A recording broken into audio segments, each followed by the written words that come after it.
Good morning, everyone, and welcome to the monthly meeting of the West Sacramento Area Flood Control Agency. We'll start by the Pledge of Allegiance. Will you please join me? I pledge allegiance to the flag of the United States of America and to the republic for which it stands, one nation, under God, indivisible, with liberty and justice for all.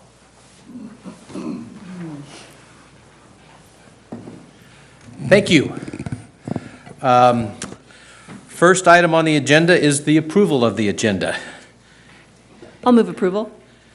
I'll second it. It's been moved and seconded to approve agenda as presented. All those in favor? Aye. Opposed? Hearing none, motion carries. Public comment on matters not on the agenda. Is there anyone from the public that wishes to comment on issues not on the agenda?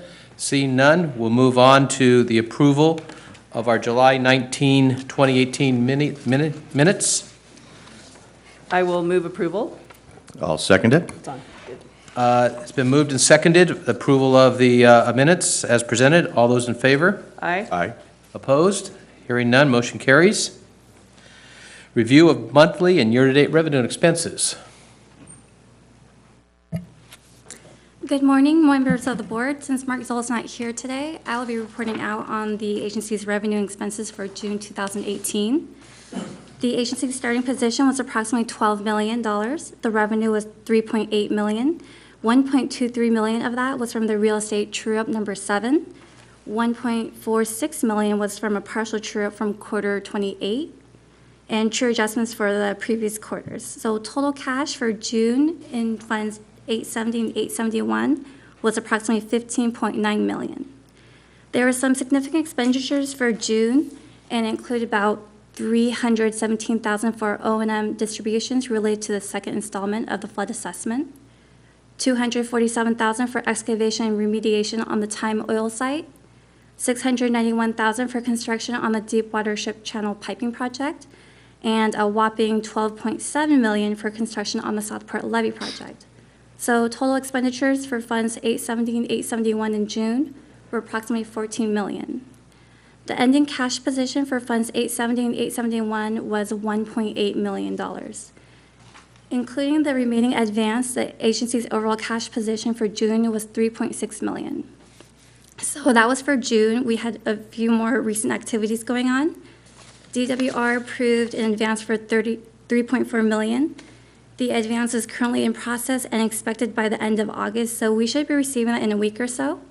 To facilitate cash flow until the advance arrives, the agency activated the line of credit from First Northern Bank for $3.5 million. As of August 14, 2018, the line of credit funds and recent closeouts, the agency's cash position was $8.6 million. After adjustments, the agency's overall cash position was $5.8 million. DWR released retention held for both work on both North Area and Southport projects performed under the design funding agreement. The retention release was received last week in the amount of approximately $1.7 million. RF&P reimbursements were delayed by the state's fiscal year closeout, but as of last week, we have been caught up with a received payment of $232,000. Beginning next week, information will be separated by Fund 870 and 871 per Tom Rams's request, and the report format will remain the same. This completes the monthly cash flow report, and I can take questions at this time. Questions? No. Thank you. Very, very, very thorough. We'll tell Mark it was well presented. Thank you. Thank you. Moving on, consent items, which is one item, item 5. Any questions on it? I don't have a question, but I will mention that last night at City Council, the council did pass the item to move forward for us for receiving the funds. And I'll just add, we appreciate the coordination between the city and WSAFCA to be able to bring this forward. This is something that we knew was there when needed, and it's great to be able to work together and have the funds in here to be able to, be able to pay our bills. So thank you, and with that, I'll make a motion to approve the consent agenda. And I'll second that. All those in favor? Opposed? Hearing none, motion carries. On to the Southport project update. Mr. Ken?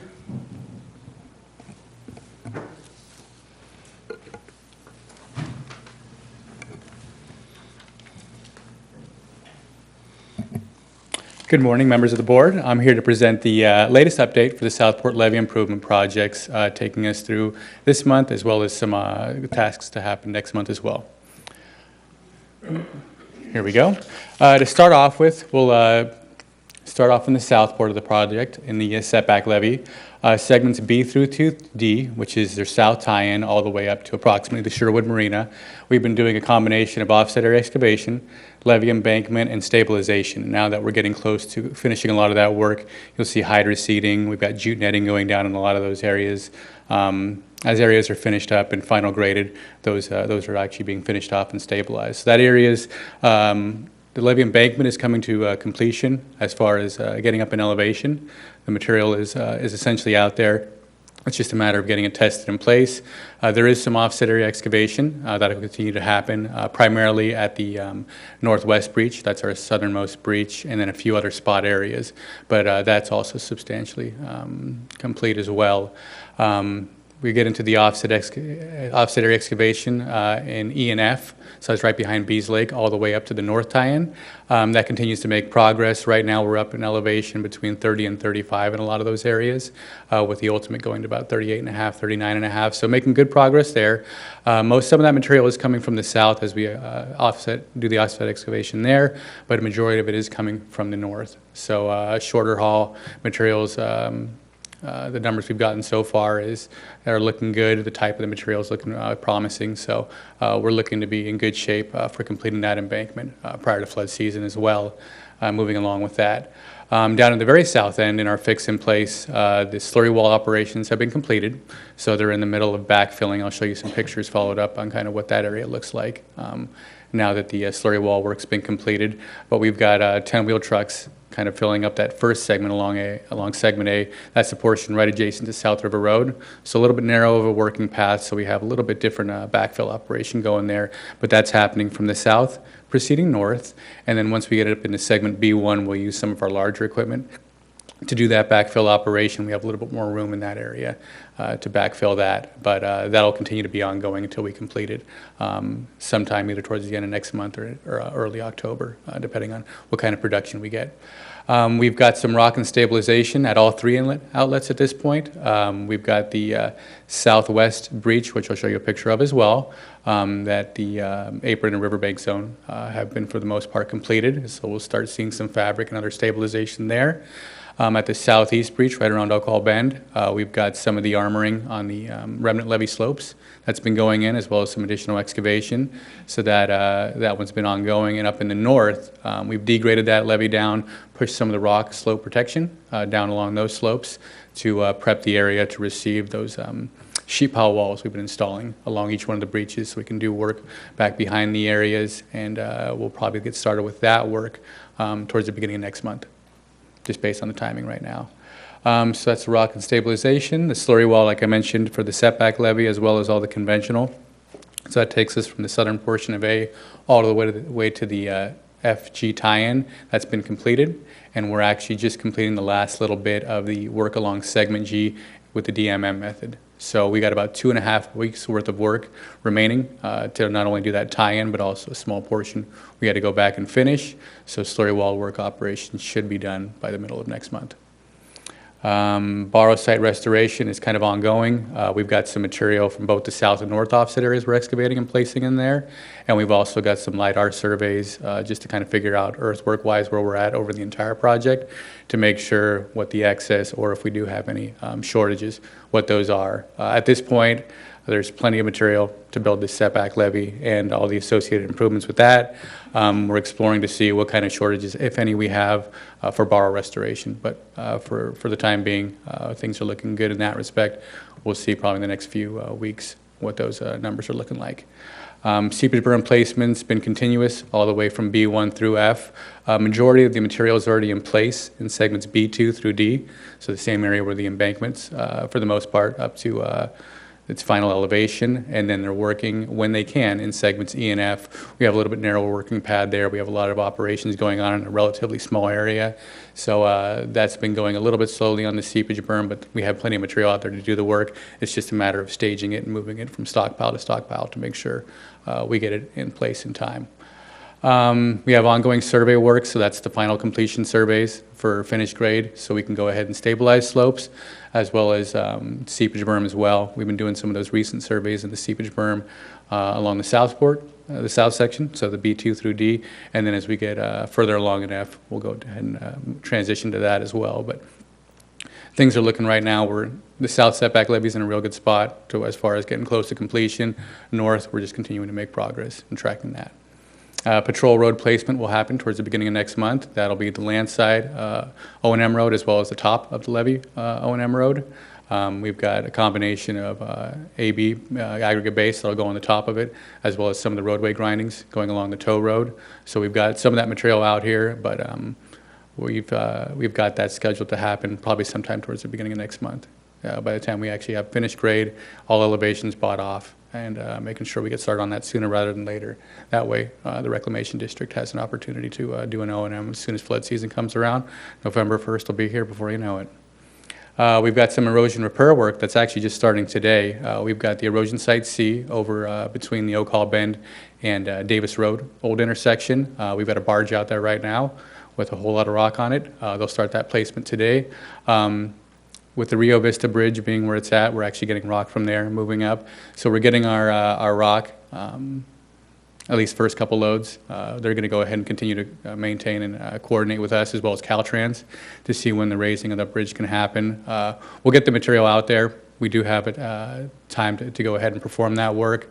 It's about 20 days worth of work, but depending on how often they can get barges through there, we'll continue to coordinate with those folks.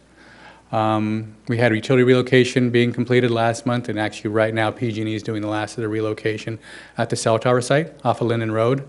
We're hoping that's done by end of the day tomorrow, but we do have until the 31st in their schedule to complete that work. Excuse me, but that's actually been, so it's been expedited to some degree, a couple days early, but that looks like we'll be a little bit ahead of schedule on that. So that gives you an idea of kind of what we've done this month and what we're going to be looking to do into next month. I've got some pictures to show you starting in the south end all the way to the north. So this is segment A. You can see that pile of dirt essentially in the middle of the levee. That's the cap material for the slurry wall. Like I mentioned before, that's actually been completed, and at this point we're backfilling the entire area. So if you were to go out there right now, you'd see a whole lot more work being done out there. And right now we're about four foot from final elevation at the very south end, and we'll continue to backfill that and make our way to the north. But that gives you a good idea of what segment A looks like. Here is the interaction at B1, B2, the levee tie-in. As you can see, this picture is a little bit old. We have the windrow of material that was used for the slurry wall, but like I mentioned, that is complete. So that's what that kind of aggregate material is off to the left-hand side. But the big operation going on here is the inlet-outlet here at the southwest breach.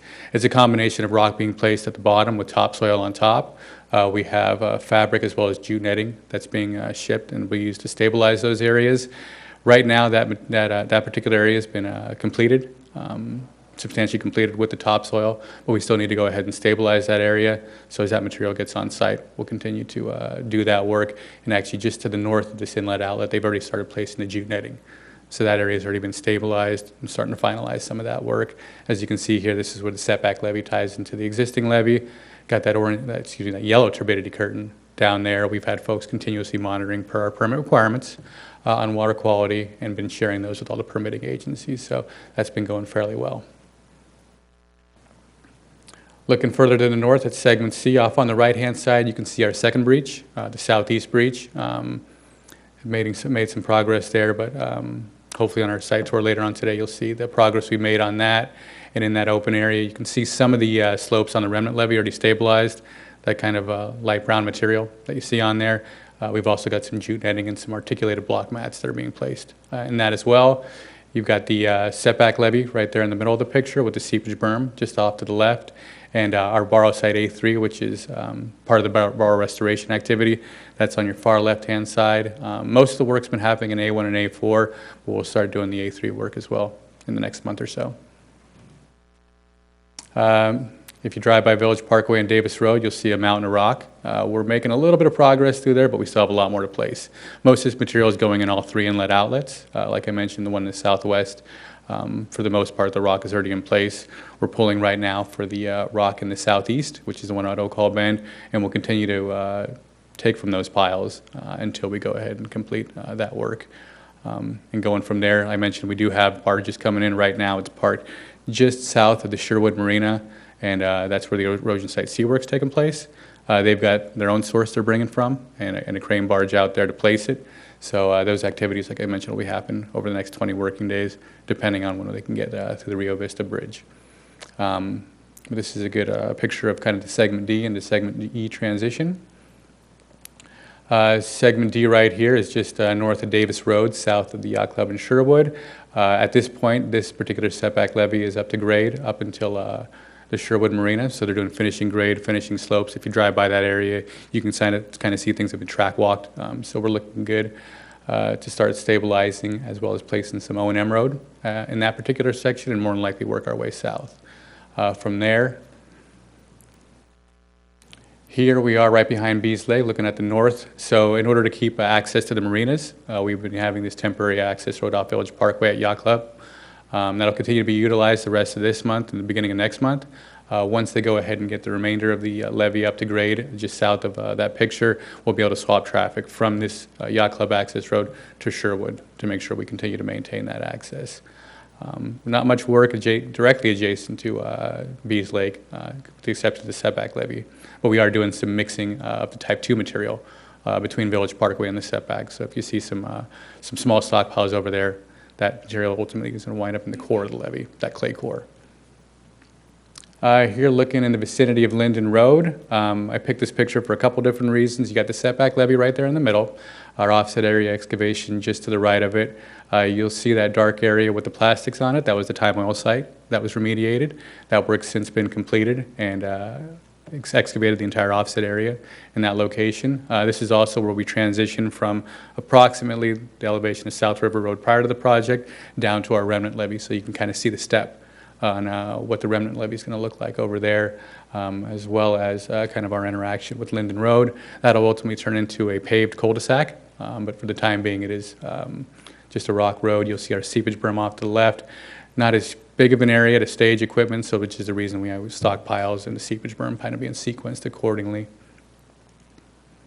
This is our tie-in point at the very north end. At the time this picture was taken, not much work was done in the north breach, but as of right now, they've got that area degraded down to just below existing ground.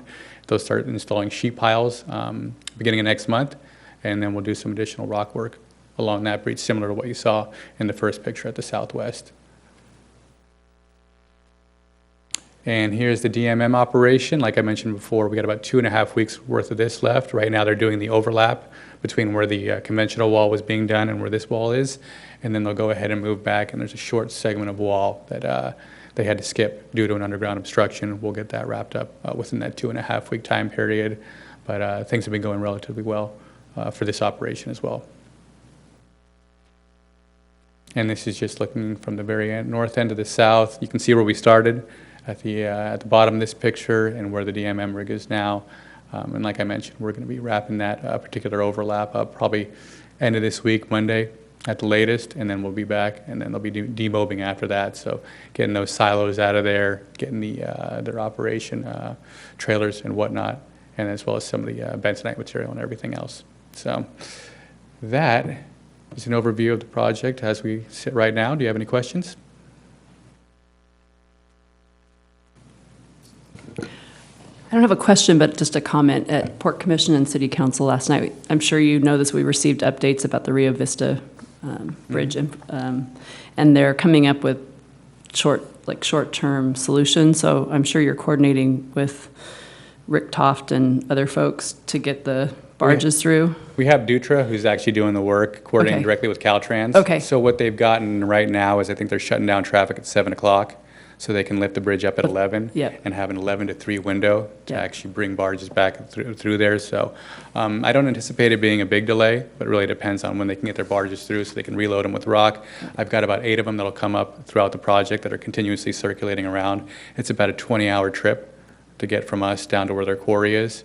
So we'll just continue, like I said, Yeah. coordinate, see what the operation looks like there. I think it's just going to be a matter of, we'll have everything docked just adjacent to the bridge when the work's complete up here. As soon as it gets lifted up in the nighttime, that's when the tugboat will go ahead and push everything across, and vice versa. Once they load up with rock, they'll bring it up here. So they're coordinating and trying to meet with Caltrans every day if they can Right. to get updates on that. So yeah, we have folks working directly down there and giving Okay. us updates. And we just had our initial meeting this morning. And yeah, there's quite a few of them that are keeping us in the loop. So it'll be interesting to see kind of how that unfolds. And I know there's a lot of folks pushing on Caltrans to get Yeah. that work sooner rather than later. So Okay. Ryan? No questions.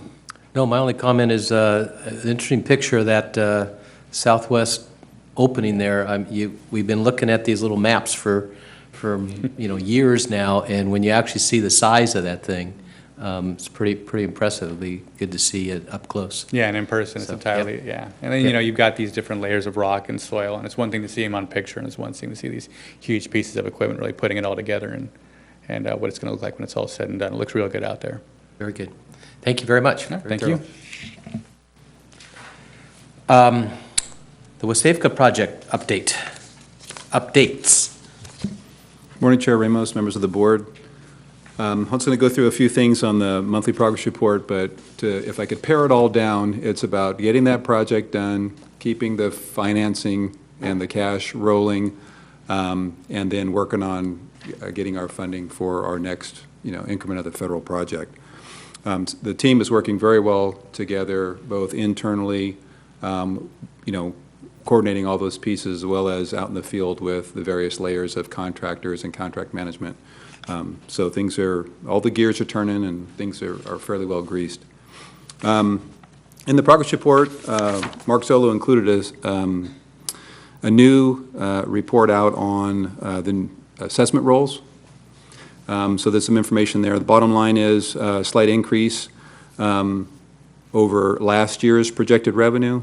So with the growth, small amount of growth, plus the 2% increase, it looks like overall we're close to a 4% increase over last year's assessment revenue. Ken covered just about everything on the Southport project. I'll talk just briefly about the environmental support services, specifically about the cultural sites. So we have a total of 3 sites on the project. One has already been, the historic property treatment plan has already been completed, and that's at the 3000 South River Road site. Avoidance. And so that is, the project's been redesigned around that, and we'll be able to avoid the site and incorporate it into one of the heterogeneity features, one of the hill-like features within the offset area. There's 2 other sites that are, one's in the south offset area and one's in the southeast breach. And so one we're able to redesign around, another one of those heterogeneity features or hill-like features we're able to avoid and preserve in place. The other one we cannot. And so right now both treatment plans are being finalized, and the plan is to relocate the material from the breach location to the other site and encapsulate them all in that feature there. So we've met with the tribes on site, as well as the Army Corps of Engineers. Everybody's on board. We're wrapping up the Corps is wrapping up the documentation now. Hopefully by the end of the week we'll have those final plans, and we'll be able to start next week with the relocation of that material.